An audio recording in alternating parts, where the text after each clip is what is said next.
Hello and welcome back.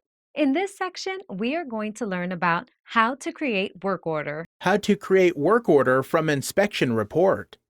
You can create work order from inspection report from mobile device or from web portal. Click on three dots and you will see Create Work Order option. Click on that. Please write work order title and memo if required. Now you can assign this to one of your technicians. You must create users for your team from web portal.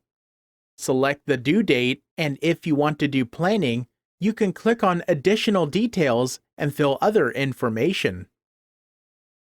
All tasks are auto-populated from Inspection Report.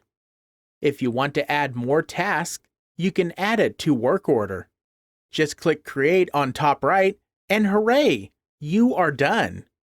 You have created your first work order from Inspection Report.